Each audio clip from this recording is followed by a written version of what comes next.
Olá, tudo bem com você?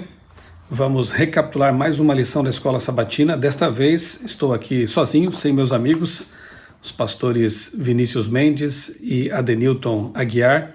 Eles tiveram um compromisso, não poderão gravar comigo. E eu os convidei para participar dessa temporada porque, juntamente com o pastor Vanderlei Dornelles, nós gravamos os 13 programas, as 13 lições que estão agora sendo exibidas. Os programas estão sendo exibidos no Lições da Bíblia na TV Novo Tempo. Você pode acompanhar o programa sempre às sextas-feiras pela manhã no YouTube do Lições da Bíblia, sexta-feira à noite às 21 horas no canal da TV Novo Tempo e sábado pela manhã, cedinho, acho que 7 da manhã, no canal também da TV Novo Tempo. Aqui nós temos feito um resumo da lição, bastante assim condensado, destacando alguns pontos mais importantes que nos chamaram a atenção e convidamos depois as pessoas a assistirem ao Lições da Bíblia, porque lá nós expandimos o assunto e tratamos com mais detalhamento esta lição que neste trimestre tem um tema tão importante, as 3 mensagens angélicas do Apocalipse, que, como diz Ellen White, é o assunto mais importante que como igreja temos que falar, trabalhar, pregar, entregar ao mundo. As 3 mensagens angélicas. Estamos na lição 8 já, o tema é o sábado e o fim, e de fato quando nós lemos ali Apocalipse 14, 6 e 7, percebemos de imediato que João, ele importa lá de Êxodo capítulo 20, uma frase do sábado, do mandamento do sábado, o 4º mandamento. Porque em 6 dias fez o Senhor os céus, a terra, o mar e tudo que neles há. E no Apocalipse, João então ele traz dali de Êxodo capítulo 20, 8 a 11, essa frase, para destacar a importância do sábado no contexto da criação, do criacionismo. E nós vimos na semana passada, no vídeo anterior, que o criacionismo ele está ali entranhado no centro das 3 mensagens angélicas. Precisamos chamar o mundo a reconhecer que Deus é o Criador, que nós temos que prestar contas a Ele, que Ele vai trazer um juízo sobre a terra, está em juízo com os pecadores e os seres humanos, enfim, e nós temos que tomar uma posição nesse juízo, em que o pecado será condenado e, infelizmente, com ele, aqueles que se agarrarem ao pecado. E o sábado, como memorial da criação, é um lembrete semanal de que nós somos criatura, de que nós devemos a Deus toda a honra e toda a glória. O verso principal, Efésios 3, 8 e 9, diz assim: Embora eu seja o menor dos menores dentre todos os santos, foi-me concedida esta graça de anunciar aos gentios as insondáveis riquezas de Cristo e esclarecer a todos a administração deste mistério, que durante as épocas passadas foi mantido oculto em Deus, que criou todas as coisas. Deus que criou todas as coisas. Está aqui. Na verdade, a Bíblia está pontilhada, está repleta de textos que apontam para Deus como Criador e o criacionismo como uma verdade essencial. Logo na introdução, nós vemos aqui algumas frases, alguns conceitos muito importantes que eu quero destacar para você. A essência da dignidade do ser humano é uma origem comum. E isso aqui, obviamente, nos faz dizer não ao racismo, ao sexismo, a qualquer tipo de discriminação que leve em consideração o sexo da pessoa, a cor dela, a etnia, porque se somos todos, se todos temos uma origem comum, e não é lá aquela célula primordial da teoria da evolução, não, é o casal, Adão e Eva. Isso faz de todos nós irmãos, não importa quem sejamos ou de onde tenhamos vindo, somos todos irmãos. De um só homem fez todas as nações para habitar sobre a face da terra, diz ali o texto de Atos dos Apóstolos, capítulo 17, versos 24 a 26. Paulo disse isso. De um só homem, de um só casal, fez todas as nações. A criação proporciona verdadeiro senso de valor próprio. Sim, porque a criação, o relato da criação, como está na Bíblia, nos mostra que nós viemos de um jardim e não de uma caverna, como querem os adeptos da teoria da evolução, da hipótese da evolução. Nós viemos de um jardim, tivemos uma criação nobre. Deus nos criou com um propósito. Então isso aqui realmente é muito importante. Somos únicos, criação singular, seres de valor imenso, não só porque fomos criados intencionalmente por Deus, como também porque nós somos redimidos por Jesus. Domingo, o título é O Juízo, a Criação e o Acerto de Contas, e vou ler aqui algumas frases também do domingo, entendendo que você, a essas alturas, já estudou essa parte aqui, né? Porque o ideal é que nós estudemos todos os dias a porção para aquele dia, para que possamos ter contato diário com a palavra de Deus. A lição, na verdade, é apenas um motivador para que nós possamos fazer nossos estudos diários da palavra. Domingo, eu leio aqui o seguinte, que a criação bíblica oferece uma razão para viver e um imperativo moral para a vida. Fomos criados por Deus e devemos prestar contas a Ele por nossas ações. Ele estabeleceu verdades absolutas, mesmo em um mundo de relativismo moral. Então a crença criacionista realmente faz toda a diferença e nos provê uma verdade absoluta e a crença em um Deus soberano, para o qual temos que prestar contas. E mais abaixo diz assim, que se fôssemos apenas um aglomerado de células aleatórias, produto de hereditariedade do meio apenas, nossas ações seriam determinadas em grande parte por forças sobre as quais não teríamos controle. Eu me lembro de ter lido uma vez na revista Galileu, faz anos já, uma nota bastante curiosa, né? Que seria até divertida se não fosse trágica, dizendo que a traição seria algo mais ou menos normal, fruto da evolução, porque o macho das espécies foi projetado pela evolução, por mais contraditório que seja dizer isso, né, projetado pela evolução, para espalhar seus genes por aí. Então, dizia lá o texto, né, para uma leitora, eventual leitora, se o seu namorado, seu marido ou pretendente chegar em casa com uma mancha de batom no colarinho, eu estou aqui agora parafraseando, porque não lembro bem exatamente quais foram as palavras da matéria, mas a ideia é essa, culpe aquele antepassado primitivo dele, porque, segundo a evolução, aquele antepassado primitivo, aquele homem das cavernas, devia espalhar seus genes por aí, ficando com várias mulheres, com várias fêmeas. Então é muito conveniente, né, colocar a culpa em imperativos biológicos, no DNA, numa suposta evolução das espécies, quando na verdade nós temos que ser responsáveis por nossas escolhas morais. Nós temos que pedir a Deus que nos faça como José, por exemplo, lá no Egito, que quando a esposa do seu senhor, o Potifar, quis seduzi-lo, ele disse, como eu pecaria contra Deus? Nós somos responsáveis por nossas escolhas morais, e elas existem, essas escolhas morais podem ser feitas porque existe um imperativo moral, a lei de Deus, a lei moral, a palavra de Deus que nos orienta, porque existe um Deus que as estabeleceu. Agora, se nós somos realmente apenas um aglomerado de células, a minha luz apagou aqui agora, por isso que mudou a iluminação. Se somos apenas um aglomerado de células, nós realmente não teríamos que prestar contas a ninguém. A evolução, veja, ideias têm consequências, né? Se você é criacionista ou evolucionista, você vai encarar a vida voltou aqui, a luz, haja luz. Você vai encarar a vida de forma diferente. Muito bem, na lição de segunda-feira, o sábado e a criação, diz assim o texto que no século XVIII, quando a teoria da evolução conquistava o mundo intelectual, Deus enviou uma incrível mensagem de esperança. A mensagem criacionista, né? Apocalipse 14, ali, as 3 mensagens angélicas. A mensagem de Deus para os últimos dias é que a que chama a humanidade a adorar Cristo como Criador.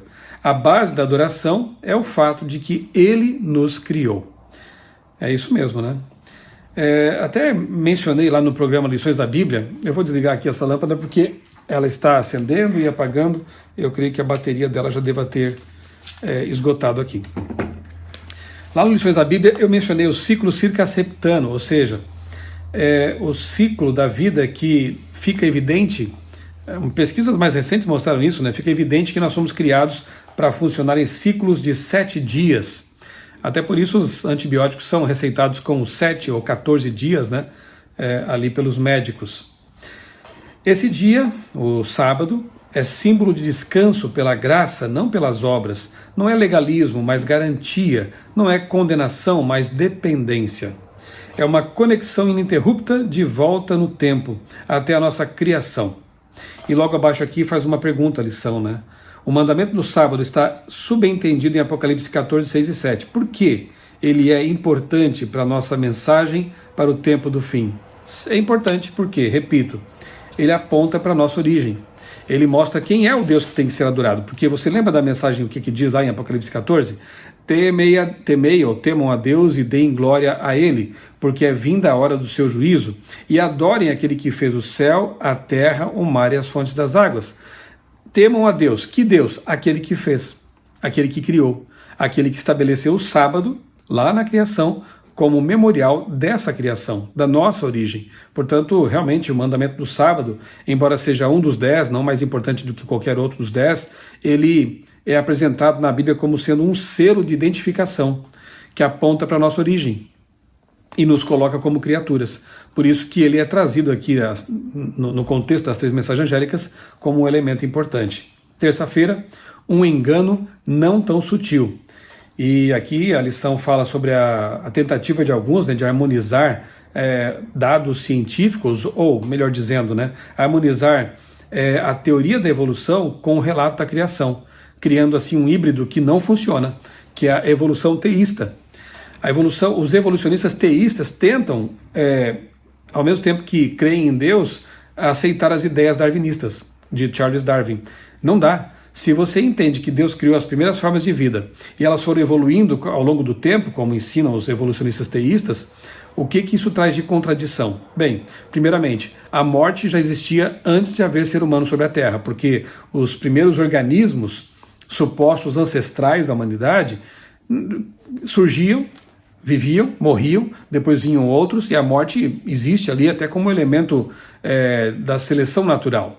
Quando Adão e Eva, ou os primeiros hominídeos chegam, esse sinal aqui já expliquei para você, né, algumas vezes, estou aqui na minha sala, em meu escritório, gravando esse vídeo no horário do almoço, por isso que de quando em quando o sinal toca aqui para nos avisar desse horário, e também toca, né, às 9 da manhã e às 3 da tarde, que são os convites para oração. Aqui na CPB nós paramos sempre às 9 da manhã e às 15 horas para orar. O que estejamos fazendo em reunião ou trabalhando, a gente para e ora a Deus. Feita a explicação, volto aqui à questão da evolução teísta. Se a morte já existia antes de haver seres humanos, isso quer dizer que ela foi criada por Deus? É um elemento constitutivo da criação?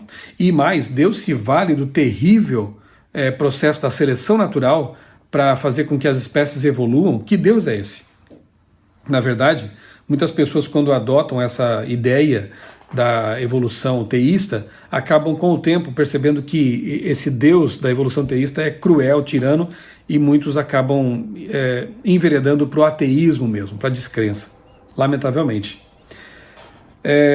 Outra coisa, se Gênesis 3 também é mitológico, como os evolucionistas teístas entendem, então a queda de Adão e Eva também seriam mitológicos, não reais, a queda deles no pecado também faz parte de um relato mitológico, alegórico. Logo, Jesus veio à Terra morrer pelos pecados.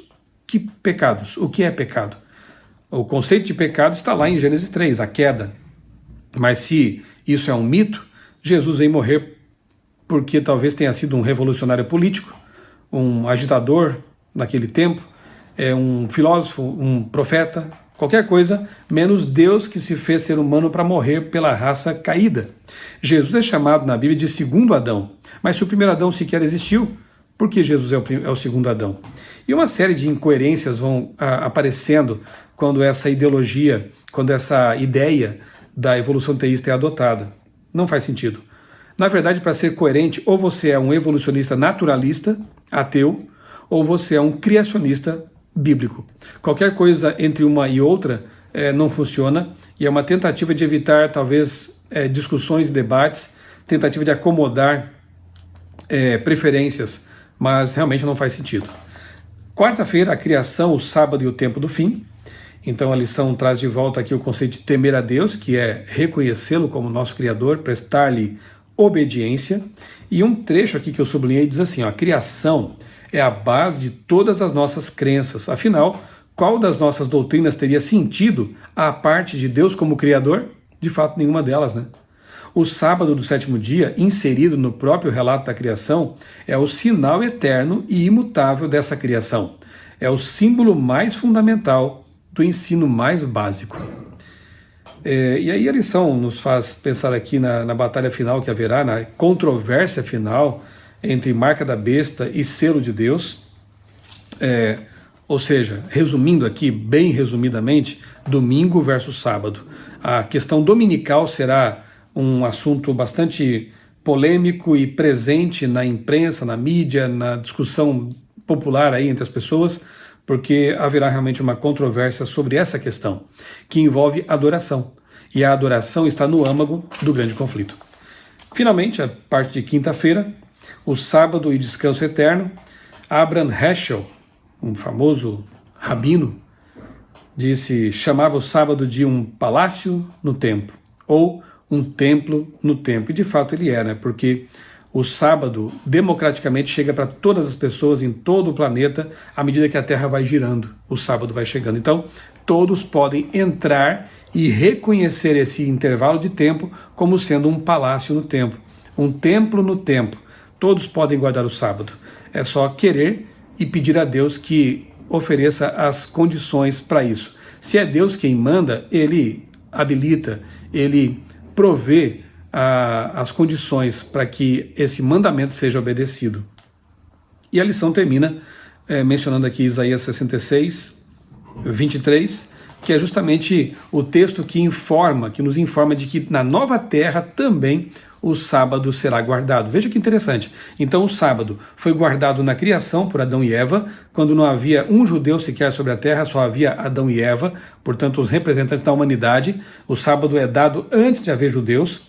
O sábado é guardado pelos patriarcas. O sábado é dado juntamente com a lei, as tábuas da lei lá para Moisés no Sinai, mas antes disso mesmo, no capítulo 16, 4 capítulos antes de Êxodo 20, os judeus já estavam sendo ensinados a, de novo, guardar o sábado, quando Deus dava o maná todos os dias, e eles não podiam colher em dobro, colher a mais, porque era uma porção diária, mas na sexta-feira, antes do pôr do sol, caía em dobro, e eles podiam colher a mais, porque no sábado o maná não era dado por Deus. Então nós vemos aí, antes do Sinai, Deus já orientando o seu povo com respeito à guarda do sábado. Os profetas guardaram o sábado e falavam dele. Você pode ler, por exemplo, Isaías 56, Isaías 58, que fala sobre o sábado, inclusive o desejo de Deus que os estrangeiros guardassem esse mandamento como os outros demais mandamentos. Não era só para os judeus. Vemos Jesus, Lucas 4,16, guardando o sábado. Vemos Maria, mãe dele, e outras mulheres piedosas guardando o sábado. Paulo, depois da morte de Cristo e a ascensão de Jesus, guardando o sábado. Se Jesus tivesse mudado o mandamento para outro dia, Paulo saberia disso e estaria guardando esse outro dia, porque ele se converte depois da ascensão de Cristo. Paulo, mesmo em cidades em que não havia sinagoga, ele guardava o sábado, como é dito lá em Atos, quando ele vai para a beira de um rio e ali, junto com amigos, ele guarda o mandamento do sábado. Nós vemos os primeiros cristãos guardando o sábado. Nós vemos um remanescente fiel de Deus ao longo da história guardando o sábado. E vemos depois, no fim da história, Apocalipse 12, 17, o povo fiel de Deus guardando a lei de Deus, a lei bíblica de Deus, que está, obviamente, lá em Êxodo capítulo 20, que traz o sábado e não o domingo como dia de guarda. E vemos aqui, nas 4 mensagens angélicas, João usando uma frase extraída do 4º mandamento para enfatizar que nós precisamos viver, pregar essa mensagem. Portanto, a lição dessa semana nos faz pensar exatamente nisso. O sábado que conecta a origem com o desfecho da história. O sábado que atravessa a Bíblia, nunca foi modificado e continuará sendo guardado, inclusive na nova terra, quando o pecado tiver sido eliminado da terra e do universo. Seja fiel a Deus. Aproveite as bênçãos que Ele oferece no tempo sagrado, no tempo sabático. Guarde o sábado. E ao fazer isso, com certeza você vai ter muitas bênçãos pessoais para a sua família e estará proclamando para todos que sabem que você é um guardador do sábado, que você reconhece a Deus como seu Criador, que você o adora como seu Criador. Vamos concluir com uma oração? Amado Deus, bondoso Pai, muito obrigado, Senhor, por tuas bênçãos, obrigado pelas verdades que tu nos revelas em tua palavra E obrigado pelo Santo Sábado, essa pausa semanal para nos refazermos, para estreitarmos nossa relação familiar e principalmente nossa relação contigo. Obrigado por esse templo no tempo. E ajuda-nos, Pai, a ser fiéis a todos os teus mandamentos, incluindo o quarto, que faz parte ali da lei de Deus. Dá-nos a tua paz, um bom restante de semana. Nós oramos e te agradecemos em nome do Senhor Jesus. Amém. Um grande abraço para você. Deus abençoe grandemente a sua vida e também a sua família.